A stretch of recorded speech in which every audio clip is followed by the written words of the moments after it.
of part of the problem. As I have mentioned in the past, one of the coolest things about my job is that I get to meet and talk to people who I really admire, who I've learned a lot from over the years.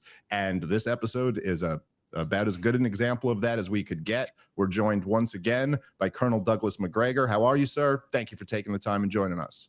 I'm tempted to say I'm happy to be part of the problem, but it sounds bad.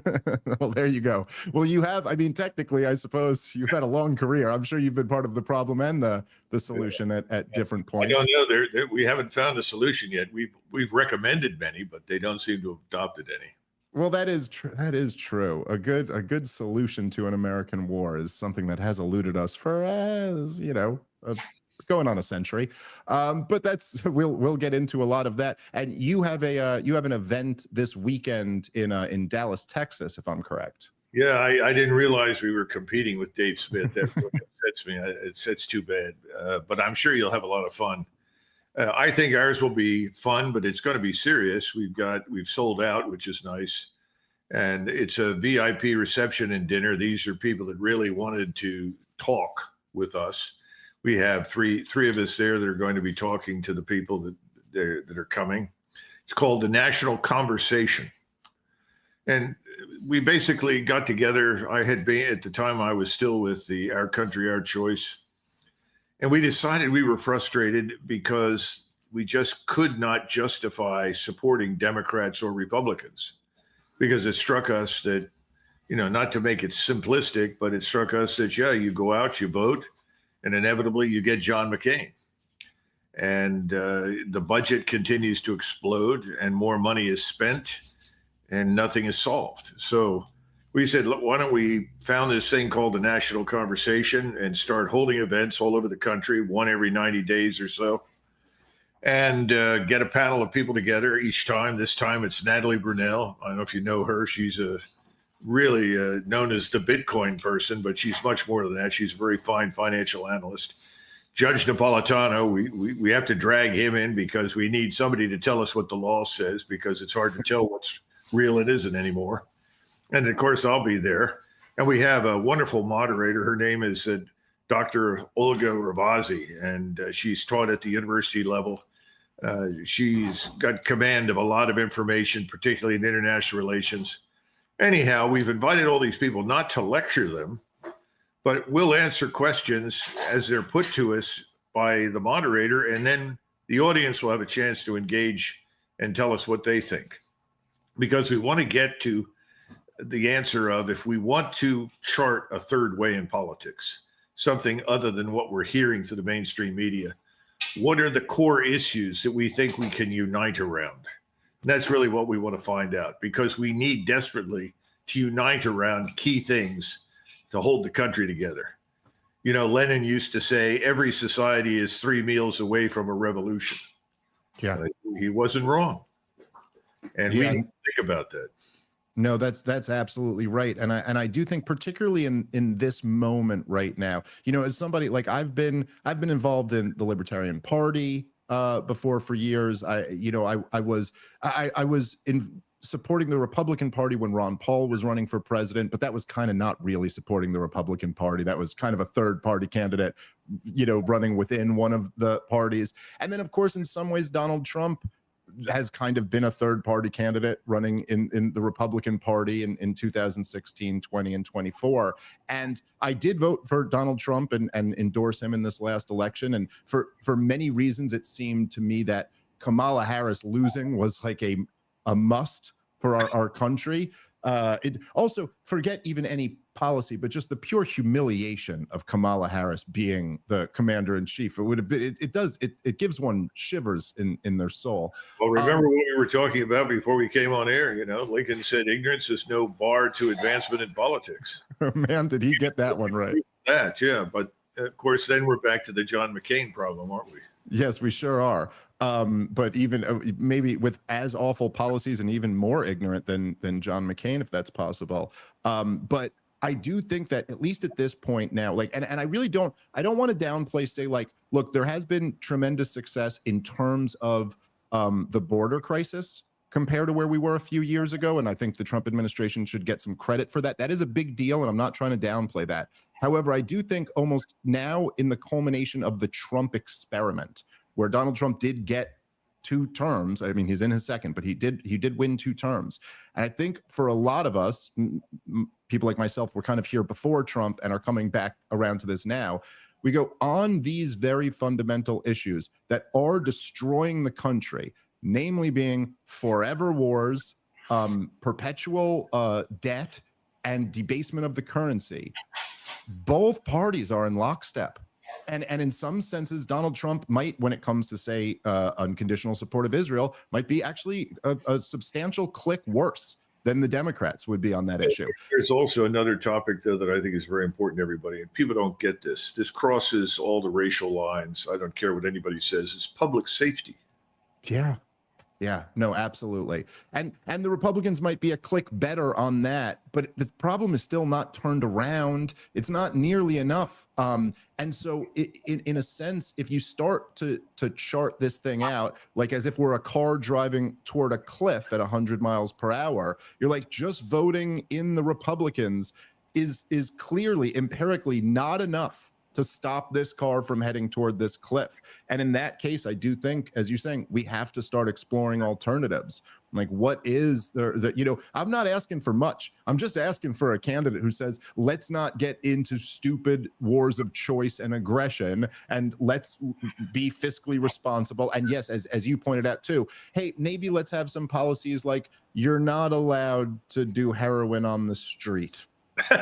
Like you have to go inside. I mean, I'm not a war on drugs guy at all. I'm just saying, like, we can't allow, this crime to take over all of our big cities, and we have nobody in this country who is running a serious campaign on those issues. No, it's and the idea that the solution is to attack other countries to solve the drug problem that exists inside your borders is a very dumb idea. Yeah, that's right. I'm really glad you said that too, because, and maybe we could just do that topic first, but it's almost heartbreaking to me to see how many people who I think are good patriotic Americans who do, when Donald Trump or even other people who I like very much, like Vivek Ramaswamy and other people, talk about how we gotta drone bomb the drug cartels. And you sit there and you go, so are you telling me that you would like to combine the wonderful results of the policies of the war on terrorism with the war on drugs? You think that those two mixed together are going to end up being what? Like, this is going to be a good solution somehow? And then, of course, as you know, the onus seems to be, I mean, there seems to be no onus to even demonstrate, like, for example, with those boats off the coast of Venezuela, that they were drug dealers, or they had drugs, or they were on their way to us. Venezuela is not even one of the major contributors to our drug problem here. It's much more Colombia, Mexico, China. There's lots of other, it doesn't even make sense. And then, of course, as you know, led by the head of the State Department right now, Marco Rubio, there's been a major effort to flirt with a regime change in Venezuela that seems to be kicking up again. Yeah, how many times do we have to play this film about regime change to discover that it's a dead end? It doesn't work. It leads you nowhere. This really goes back to the Bolsheviks. Once they took power in Moscow, they had this notion of perpetual revolution. They were going to march all the way across Europe and install new communist parties in power everywhere. Didn't work out. And it brought on the Second World War, frankly. I think we have to step back and ask ourselves, what are our real problems and what are the threats against us that we should be concerned about? I can't find existential threats beyond our borders. I'm sorry, I just don't see them. I see no evidence for mendacity and determination to attack and destroy us or Europe on the part of Moscow. Absolutely not. Yeah. Completely disinterested in that over there. The Chinese, how do you persuade people that Xi is not the evil Fu Manchu, that he actually wakes up every morning and hopes that he can hold 1.4 billion people together for another 24 hours? That's his top priority. And he spends most of his time fighting internal corruption, which is overwhelming. By the way, that's an ageless problem in China. When the Japanese invaded the place, they bought off half the Chinese and marched ashore. People don't realize that. All the bankers in Shanghai cut a deal with the Imperial Japanese Army. So the Imperial Japanese Army marched in, killed large numbers of Chinese, but they didn't touch the banks.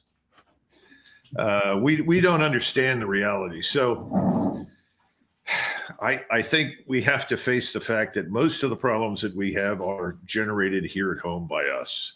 We create them.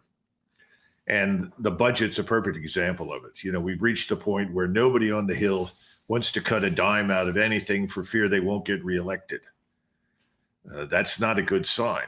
It means that people pay attention to one thing and only one thing: the check in the mail, the freebie they get, the food stamp or something else. We've lost sight of everything else. And then you have the small group of people in Washington that enjoy these regime change wars.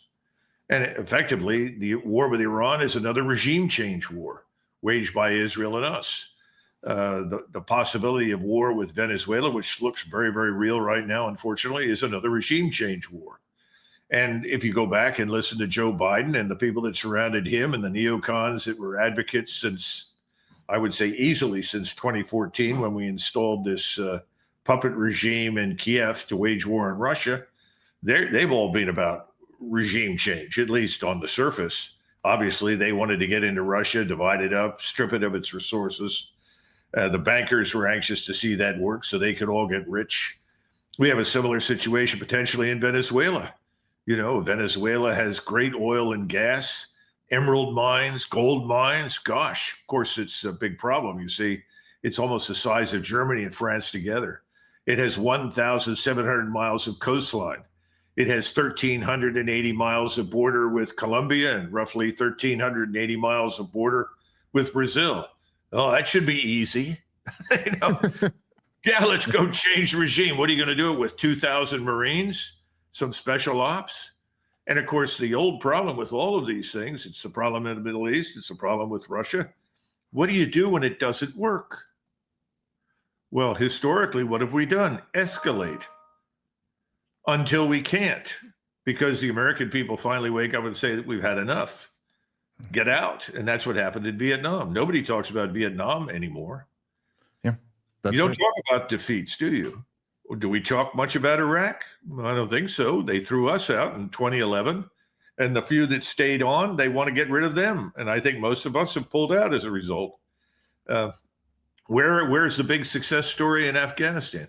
How many times do you have to have strategic failure before someone inside the United States notices? And that's the biggest problem, that the American people have been insulated from all these disasters. As long as, they can go out and get a case of beer, drive home, watch the game Monday night. Hey, it's not my problem. And we have no draft, so no one feels the pain except the less than 1% that are in the armed forces. And, they're expendable. What are we worried about them for? It's a pretty terrible situation.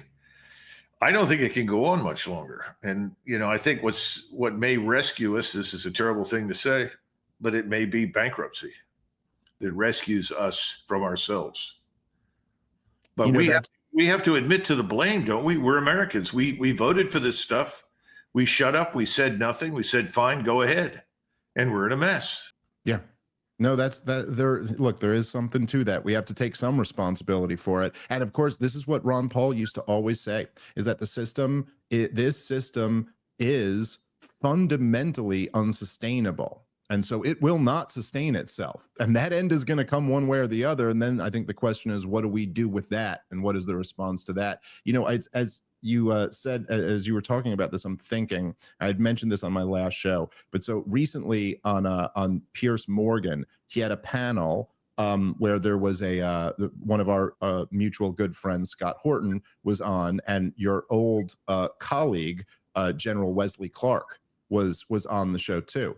And there was one point where it was the end of the show. So like Wesley Clark made this point and then Scott didn't get around to respond to it. But I found it like truly striking. At one point, Scott was condemning Donald Trump's support for Israel's destruction of Gaza. And then General Wesley Clark said once at the end, he said, yeah, but what's the alternative? What does Israel pull out now and let Hamas say that they won? And I was really taken back by that I went, so you, like, at this point, that Mr. former 4-star general, you still have not learned the lesson of, like, yes, that is, I mean, okay, technically that is true. And I guess that is one of the bad parts of fighting an occupation war where there's an insurgency and eventually you can't beat the insurgency. Yeah, all they have to do is not lose, and then they get to say that they won. But that applies to Afghanistan. That applied to Vietnam. That applies to, yes, if like, so, but essentially the thing that's so frustrating about it is that obviously, if you just think about this, what the situation, the corner that you're painting yourself into now is saying, what, you can't leave until what? There's not one young man with a rifle who wishes to avenge his cousin or father or son or like, until none of that. So until under current conditions, Gaza becomes Denmark, that's when this can end. Like, it's just, you've set an it's an obvious recipe for forever war. And it's shocking to me that somebody who, you know, like, look, I don't agree with Wesley Clark on a lot of things. He's a Democrat, and I don't agree with his politics. But you would think that here's a guy who was like the leader of the NATO forces, a 4-star general, a guy who's got to have, you know, like a head on his shoulders. And it was just stunning to me to hear that you're still working within this paradigm that means we bleed ourselves into bankruptcy and your boys get slaughtered, like the ones you're supposed to be responsible for. It's just, I guess the question is more like, how are more people in the military not able to see the things that you're able to see, I guess, is the question. I think a lot of the trouble starts at West Point because you go to a mixer. In the old days, we were all male, and they would bus in these girls from all over the place. And somebody would walk in and say, well, you know, I'm not really very impressed and everything else. Somebody said, here's a beer, put your beer goggles on. And after enough beers, suddenly everything looks really good.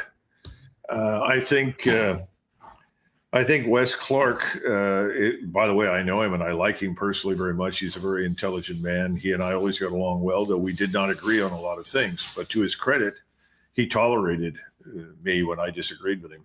I think because he knew I would always be honest with him and I would be loyal to him, and I have been and I will be. But he was wounded, almost died in Vietnam. They had to fly him on an emergency basis all the way to Japan. And they thought they were going to lose him on the table. His wife flew into Japan, and it was almost nothing short of a miracle that he survived.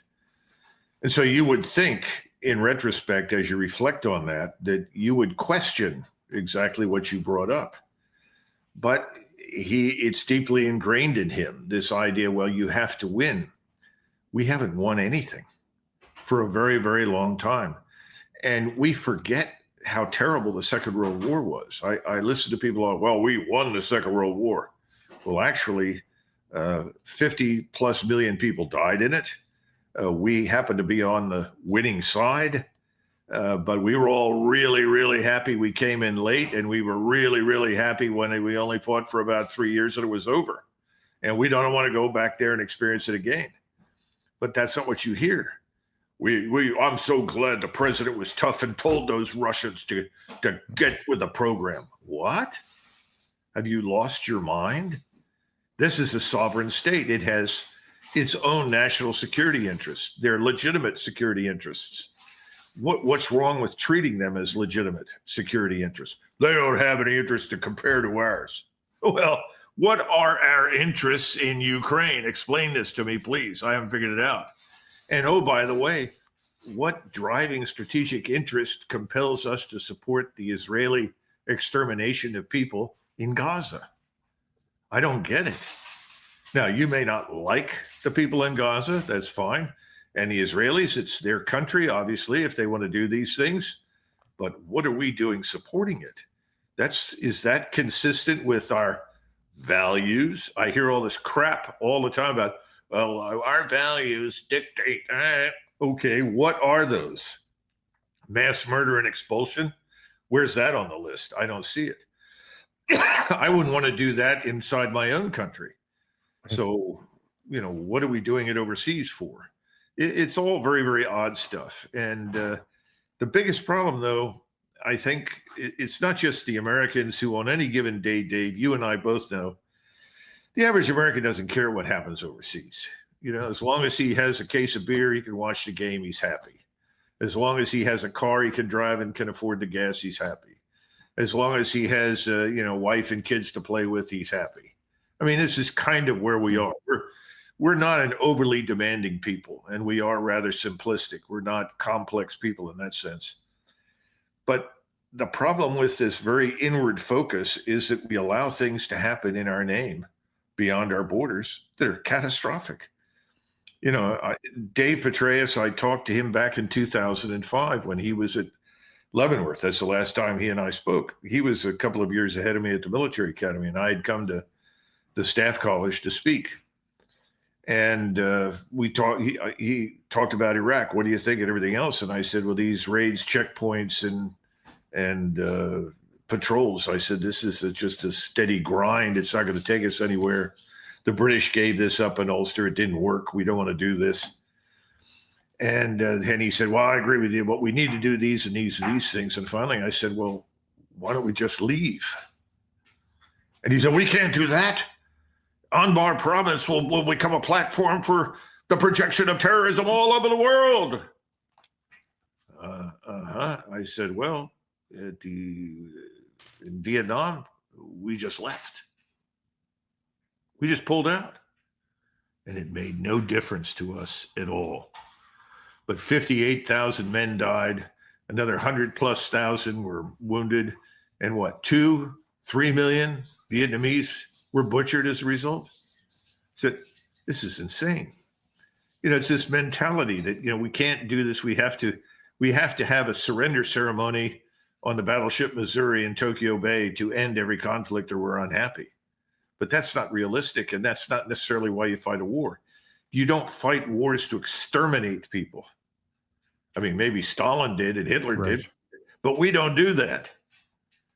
So it's very frustrating, and I run into this all the time with many people that I served in the military with. And then you have the problem of people that were in Iraq or Afghanistan for long periods of time in the last 20, 30 years. And of course, they're not very fond of anybody they think is a Muslim. Okay, well, there was a time when we felt that way about anybody who came from Northeast Asia, especially after the Second World War with Japan. But you don't allow that kind of thing to shape your policy and your thinking. And I think politicians play to audiences too much. Yeah, for sure. What was it that H.L. Mencken said? If a politician found out he had cannibals in his district, he'd provide them with missionaries for dinner. It's not far off. No, it's certainly not. And I think that there's, I guess, even for someone like me who I think a lot about these things and I enjoy reading, this is kind of my world.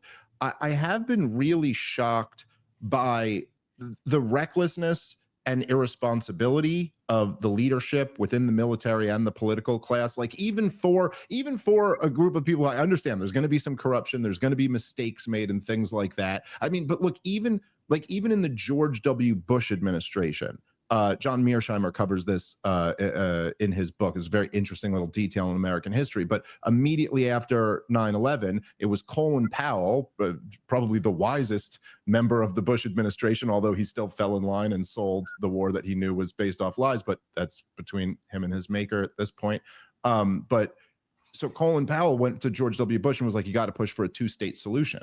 I mean, that's the, if we got to go right to the core of this. This is why we deal with this terrorism problem. You got to, and then ultimately he said it was Tom DeLay and other forces who were like, oh no, you can't go against the lobby like that. You'll be a one-term president. And so he backed off of it. But just the point being that there was an understanding by some wise people at the top of the military that look, this is why we deal with this terrorism problem. And there seems to be almost no thought of even if you could remove any feeling of humanity for the poor Palestinians and what they are going through, the national security risk that this imposes on the American people to be, it's not as if like the world isn't so stupid to not know that this is America's genocide, not Israel's. Like, I mean, yes, it's Israel doing it, but they could never get away with this if it wasn't for the full support of the US government. Again, like Tucker Carlson, our friend last night, was breaking down. Israel, like going back to basics here, Israel is a teeny little country in the Middle East. It's like they always like to say they're the size of New Jersey. They don't often mention they don't have the GDP of New Jersey. Okay.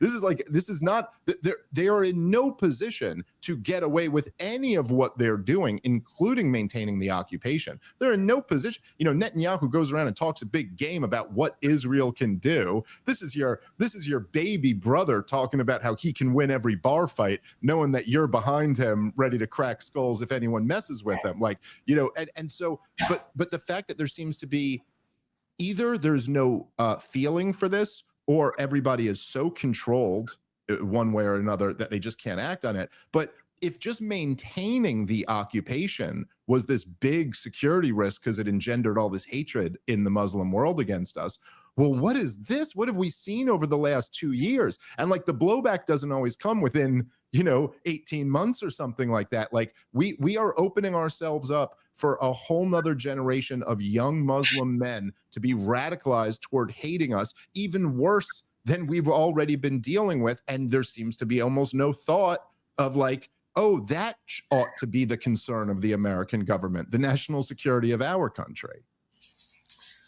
Well, unlike New Jersey, Israel also does not have any good pizza, movies. These guys having grown up in Philadelphia, I mean, that's very disappointing. Having been to Israel several times, that's something they lack.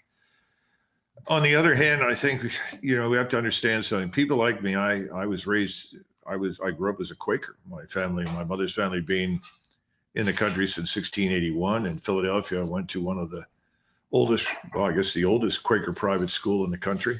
We were all male. Once again, this is before, you know, mixed everything. And Israel was treated as this triumph of the Second World War. That in view of what had happened, and remember, the Jews collectively at one point or another have been thrown out of almost every country in Europe and the Middle East over 2,000 years. Now, we don't want to go down that road and ask that, why is that? But that was taught to us. We heard that. And, you know, they were murdered and butchered during the Second World War. We now have a state for them. So for most of us, everything began in 1947, 48, without any understanding of what had happened in the previous 80 to 100 years and how this sort of Israeli state crept into the mix, thanks to the Rothschild banking cartel and people like Benjamin Disraeli, the Prime Minister of Great Britain, has always been one of my heroes. So we saw Israel as this very virtuous place that had lots of smart people that could do interesting things and were a blessing to humanity. And, you know, I've been to Israel several times, and all of my dealings were always with the IDF. People who were either in the military or had been, and I liked them enormously, got along with them. There was always this undercurrent, especially in Gaza. I visited Gaza, the Israeli headquarters down there, in 2020 in February. And I saw everything that they did. And the Israelis had that place locked down so tight you can't even begin to imagine. I mean, the quality of their intelligence that they did. I mean, if somebody on the other side shot at someone, an Israeli soldier in a tower or something on the outskirts of Gaza, they would know within, I would say, 90 seconds who it was. They had everybody's picture, everybody's cell phone number. They knew where everybody lived. They had all the tunnels mapped. I mean, this is a brilliant operation. And I remember asking a couple of officers that were there that were escorting me. I said, well, you know, what are you going to do about this long term? I mean, there's nothing can be done with these people? I mean, surely they have this nice, you know, as Trump said, nice property sits on the Mediterranean. Is there something? Oh, no, it's hopeless. Have you tried to? Oh, no, yeah, it's hopeless. Can't do anything. So I didn't say anything more. But when the attack happened on 7 October, one of the things I began thinking about immediately is, how did this happen? And within 2 weeks, it became pretty damn obvious to me that this was not an accident. This was deliberate. They let it happen. Now, when I say they, who are we talking about? We're talking about the leadership of the military, the state, the intelligence. And now we have women. The Israelis are very smart the way they employ their draftees. They take 6 or 7 very brilliant young women and say, your whole focus in life, 24 hours a day, 7 days a week for the next 2 years, whatever, is Gaza. And everything that happens there and all the intelligence, they monitor everything. They picked up that this was happening, and they've said so publicly, and they reported it. Then you have the deputy chief of staff of the for intelligence in the Egyptian military who gave a personal phone call to the head of intelligence, I guess it was Shin Bet, or it could have been Mossad, I don't know which, and said, look, you got an attack coming, this thing. And of course, by that time, a lot of people knew. They'd watched them, practice. Then this horrible attack happens, but the attack was horrible enough. But then, as Max Blumenthal points out, they had to lie about all of it and make it seem much worse than it was. Not that it wasn't bad. Of course it was bad. And, this was very tough for me to deal with because I had this very positive picture. And then it became very obvious. This is a trigger to unleash this massive murder and expulsion campaign. And that's what it's been. Now we know there are over 600,000 people have died. An estimated 70% of them are children. I don't know what the ages they're giving. It's unbelievable. It is something that I could never conceive of in the modern world, particularly involving Israel, because I saw this state in a very different light from the way I see it today. And I think this is hard. It's hard. I'm a boomer, right? So all the boomers, they immediately say, well, the hell with these people in Gaza. But people are people. I don't care what they look like or whether you like them or not, or what their religion is. I don't see that the average human being on the planet deserves to be exterminated because another person somewhere else says so. This is very tough. This is very hard. And I don't know that there is any solution that we could embrace other than to cut off the aid and stop it. Yeah, I think that's right. I mean, I think it's the obvious, it's one of the kind of parallels in a way between Israel and Ukraine is that you see that, and this is, I guess, goes kind of to the heart of why the founders of this country never wanted us to be an empire.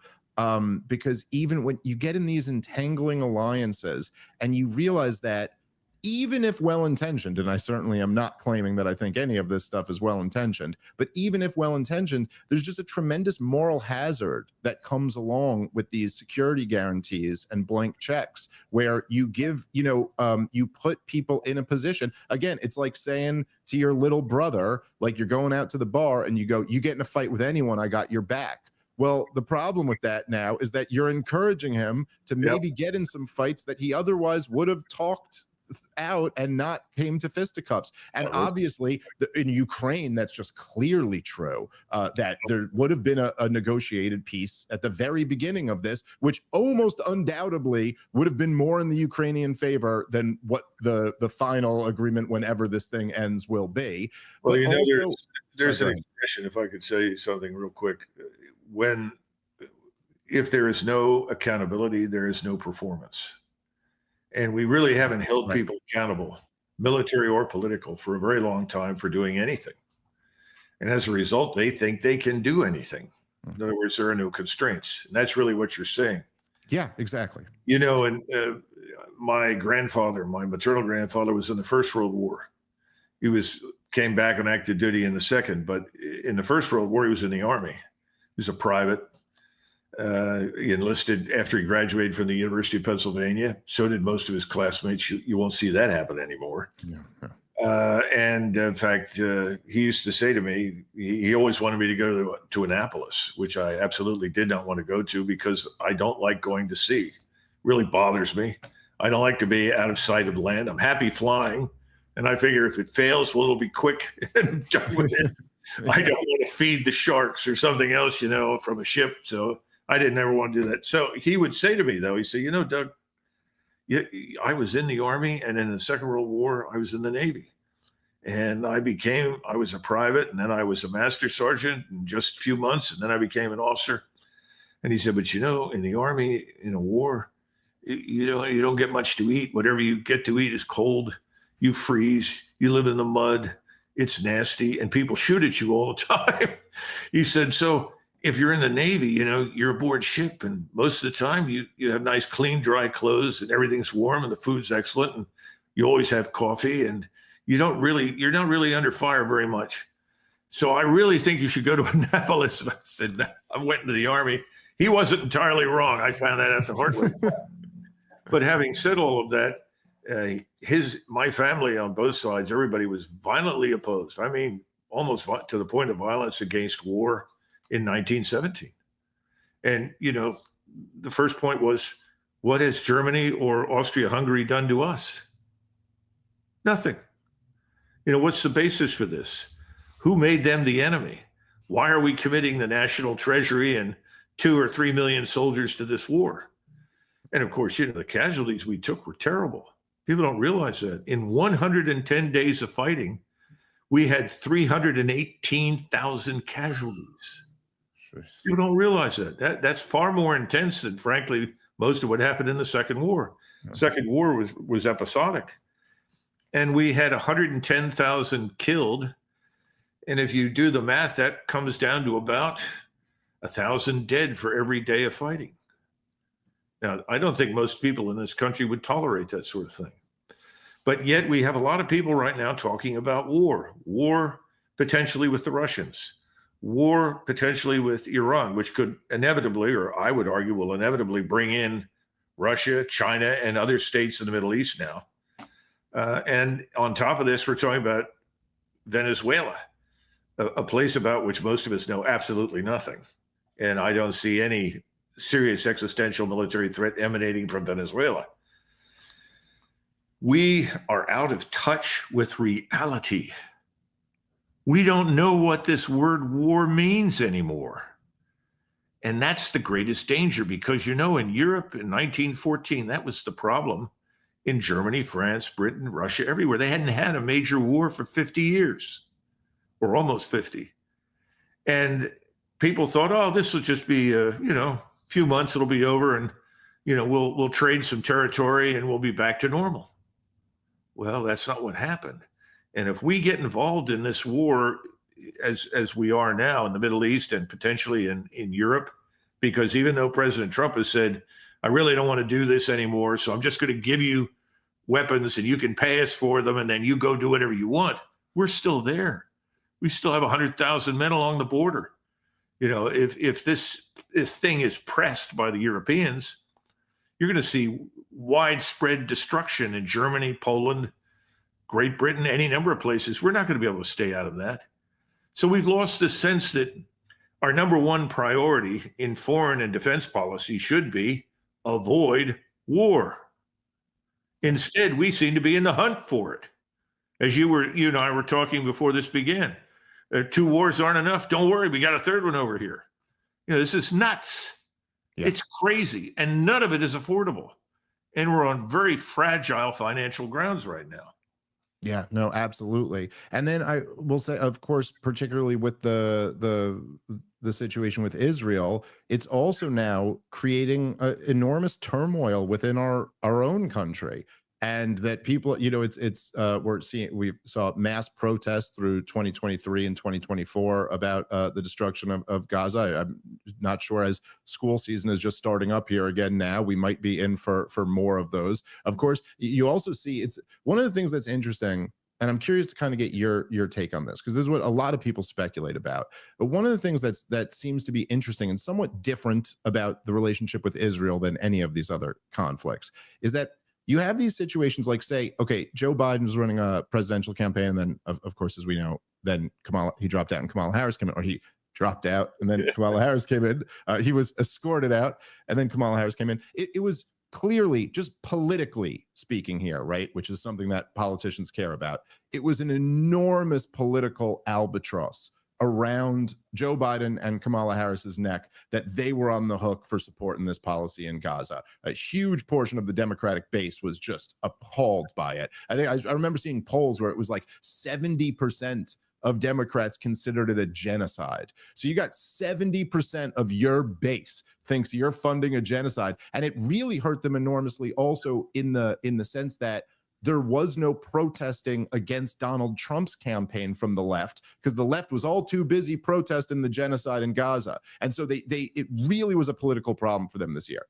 Obviously, in Donald Trump's administration, we've seen time and time again where it's a real political problem for him. Not just that his base is divided on this. He's losing, he's got guys like Tucker Carlson and Megyn Kelly and Candace Owens and even Charlie Kirk to some degree before he died, who were really divided. Like the most influential people are divided over, we don't really want to get in this war with Iran. Then when he tries to take the Iranian off-ramp that they give him and pushes for a ceasefire, Israel goes and bombs him again, and he's furious about this. You can just tell. And obviously, it's in Donald Trump's interest for this thing to be wrapped up. And yet, so with both major political parties, even though this thing is in their interest to get rid of, their very immediate political interest, they still are giving unconditional support to Israel, and they still will just kind of, it feels like at least, we'll never see a moment with Trump that was like the moment he had with Zelensky, as much as that didn't work out, and now he's back to not as good a place.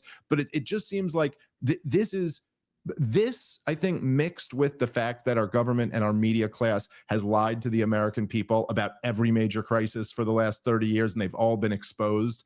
The mix of those two things leads people to jump to conspiratorial conclusions. Like, why is it that this tiny little country halfway around the world, who we do not rely on for anything at all, why is it that both major political parties seem to be completely controlled by this country?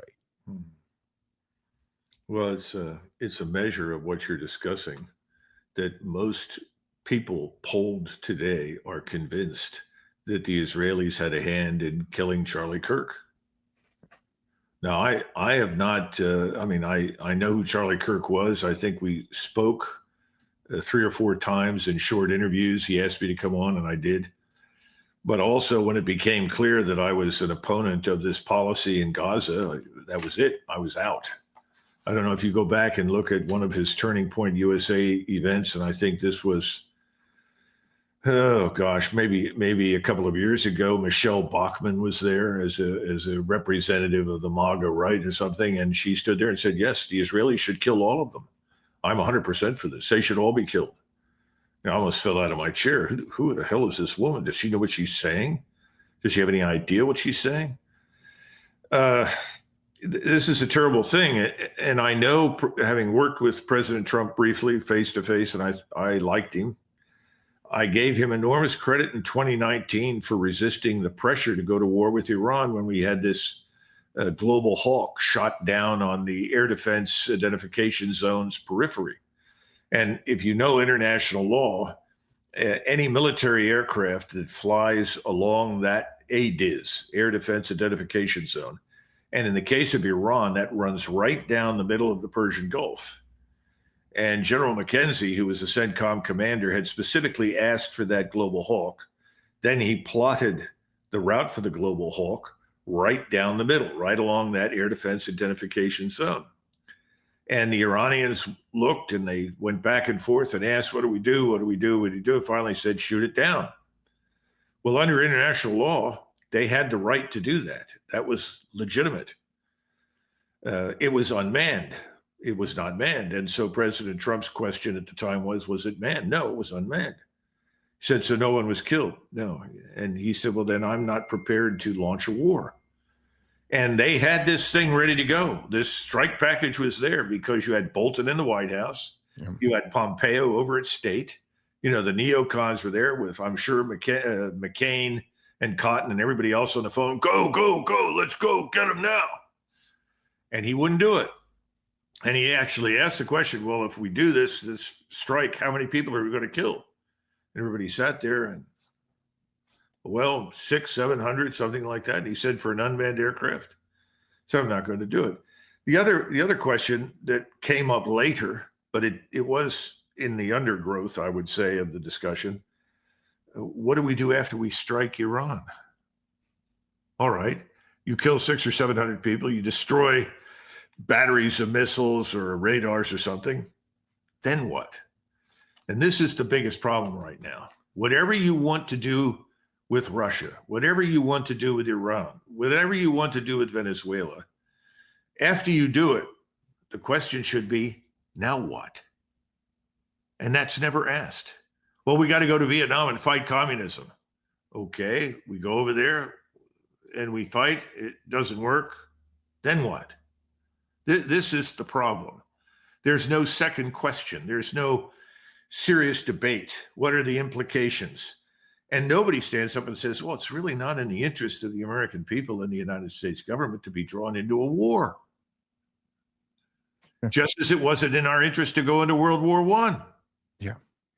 Well, it seems to the extent that the question, then what, even gets mentioned, it almost seems like they just like they just write a fairy tale. And that, you know, it's the, we'll be greeted as liberators and it'll be a cakewalk, you know. So they just assert that everything will be sunshine and rainbows. And in fact, there were around the 12-day war, which we'll see if it's referred to that in history or not. But around this recent war with Iran, there were Israeli officials who were posting pictures with the son of the Shah, kind of implying that, like, that's the then what, that we'll just waltz in with the, because everybody will embrace hereditary monarchy that was imposed by the West to begin with. And I remember just being blown away by how far-fetched the idea that the son of the Shah would come into power and that would calm everything down, and then Iran would turn into a liberal democracy or something. And you just sit there like, after the last 20 years of results, that any adult wouldn't look at that and go, okay, but you know, what if maybe that doesn't work out quite like that? And what if actually there are several different factions who would like to seize power? And what if many of those factions are more radical than the current people in power? And what if it takes a full military occupation to actually ensure that the people you'd like to see in power get in power? Because that seems to be what it always takes. Like, if you could do a regime change like you did in Libya, where you do a drive-by regime change and the country becomes a failed state and is an absolute disaster. But if you actually want to have a say over who you're putting into power next, then you're going to have to be occupying that country. And of course, as you know better than most, that often is only maintained for the extent that the occupation is maintained, as in Afghanistan, where it's literally was a matter of days. Well, stick your hand in a bucket of water, you displace the water. As soon as you remove your hand, the water returns. Right. There are cultural means all over the world in regions. If you want to know what Iraq is going to look like in 20 years, don't look at the United States. Don't look at Great Britain. Don't look at Sweden. Don't look at Japan. Look at the other states that border Iraq. Right. They're going to be a little bit of Iran. They're going to be a little bit of Syria. They may be a little bit of Turkey. In other words, this is reality, and these things are not easily changed. Genghis Khan used to say, occupations turn soldiers into jailers. The Mongols didn't occupy anything. After they took over, they stuck a new bunch in there and said, all right, this is the deal. You can rule. I'm leaving a small contingent of Mongols here to make sure that you don't get out of line, like 400 or 500 people, but you got to pay this tribute to us on a routine basis. Otherwise, you're free to do pretty much what you want. Well, that actually worked. And of course, all you had to do was slaughter a few 100,000 people. Everybody got the idea, clearly. But my point is that he was smart enough not to occupy. Right. Occupations are bad news. And we have this terrible problem with wishful thinking. If China becomes prosperous and successful, has a wonderful economy, they'll all become liberal Democrats. No, they're Chinese. Right. They have a culture and a civilization that's 5,000 years old. What do you expect them to do? They're going to be Chinese, and Chinese are not like us. Sorry. It's not the same group of people, not the same set of values. And by the way, their values are not necessarily wrong. Neither is their civilization or their way of life. We got to get out of this business of sort of declaring ourselves the model for everybody else. We're not. And we really, really need to focus here at home. You know, we have this thing we talk about on the Chinese side, the one belt, one road. And if you go to the Department of Defense, oh, that's a danger. Really? Oh, yes, they're building all this infrastructure across Central Asia and down into the Middle East and everything. They're linking everybody by roads and rail. And this is a danger. I said, well, why? Everybody's going to trade, and this is going to be successful, they hope. Maybe we ought to plug into it. What do you mean by that? Well, we're a maritime and aerospace power. We're only a land power in the Western Hemisphere. In other words, we don't own anything in the Eastern Hemisphere. I'm sorry. That's a big wake-up call. We don't own a damn thing over there. So we could plug in. We have not looked at the things that we can do. We can cross the ocean from Rochefort in France to the east coast of the United States with fast sea lift. I mean, brand new ships that are faster than anything anybody's seen. We can get everything that comes into Rochefort on rail. We can put it right on a ship. We can rush it across to Philadelphia, New York, Boston, Charleston, Corpus Christi, wherever you want to go, offload it onto super fast rail and ship it lightning speed across the United States to Los Angeles, San Francisco, San Diego, Puget Sound, and then send it from there to Japan or China or Indonesia or Southeast Asia. We can actually do it faster and better than the Chinese can across Central Asia, because they've got to go through multiple countries. And every country you go through, what happens? Hey, pay me. Now you have to secure it. But we speak one language from the Atlantic to the Pacific, at least in theory. And we have one set of laws, one country. There are no extra payments. So we could do a land office business if we saw ourselves that way. But is anybody talking about it? No. We want to invade Venezuela. Doesn't make any sense. And what happens to the heartland? All the people that bought into the MAGA story and voted for Donald Trump. If we built what I just described, the people in the heartland who've been abandoned, who've been deindustrialized, they would profit. It would spur growth there. But we need to invade Venezuela. It's just, it's like, as I'm listening to you say this, I can't help but think that all of it seems so communistic in theory. Like just and I mean just like look, like the neoconservatives themselves, the original real neoconservatives were ex-communists. They were Trotskyites who came over. That's why they were neoconservatives. And if you really look at it objectively, they weren't very conservative about anything at all. And of course, as you were talking about, like, the occupation going from, fighters to jailers.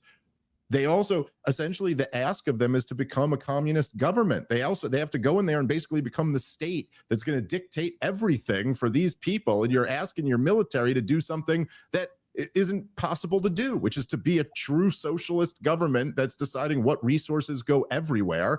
And just the basic idea that even if you were going to say that, hey, I reject cultural relativism, and I think that American culture is superior to Chinese culture or something like that. It's like, okay, but then the question really becomes, what are you going to do? Enforce that at a barrel of a gun? I mean, if you believe that, you could set an example and you could say to the rest of the world, like, hey, I think you guys would be better off having a Bill of Rights and doing liberty the way America does liberty. But the idea that we are going to go around the world and stamp out every other way of life and impose ours is, frankly, if nothing else, utopian. It's just not of this world. I remember there was one point shortly after October 7th, and Israel began to launch its offensive in Gaza.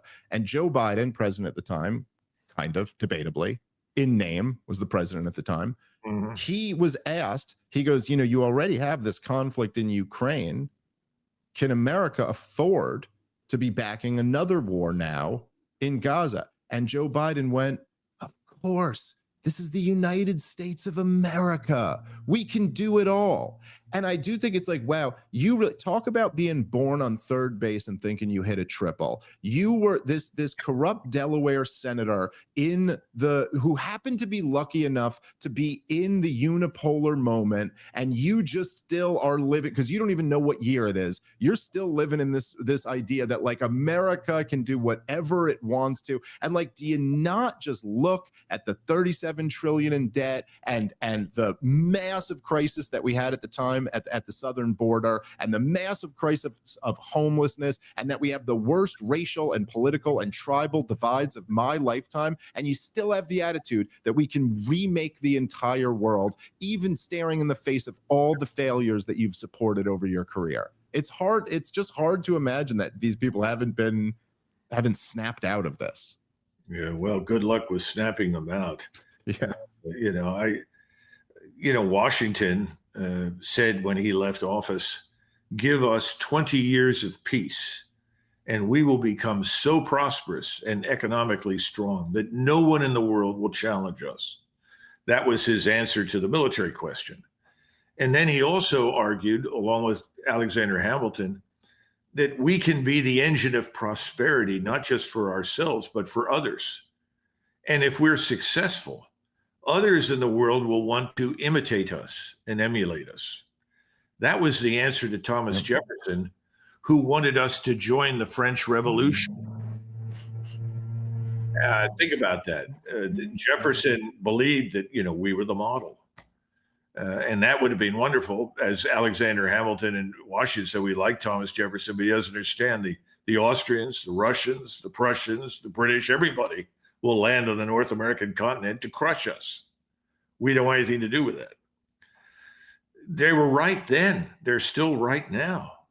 We can turn this thing around, but we're not going to get there where we're headed. That's for damn sure. And It doesn't matter at this point, I think, who's in power. It's not going to work. Yeah, well, that's why I think it's so important that you continue your efforts and explaining this stuff to people, because it really is. No, you really do have such an important knowledge base, and kind of you really are somebody who has the knowledge and the wisdom to explain this to people. And I'm super, super grateful that you took the time to spend with us. I'd love to do this again real soon. Please, before we get out of here, let my listeners know where they can go to find you and follow you and anything else that you got going on. First of all, on 4 October, when we had this VIP dinner in the evening, your friend and my friend Scott Horton is going to be there. So if you can break away and stick your head through the door, we'll tell you where it's going to be, and we'd love to see you. You can at least show up and have a free drink, whatever. Okay, absolutely. Now, beyond that, you can plug my name into anything, and generally you'll find it on YouTube, or you'll see something on the net. And I've written a lot of things. I've got a paper right now that I wrote for RFK Jr. at his request back in the fall of 2024.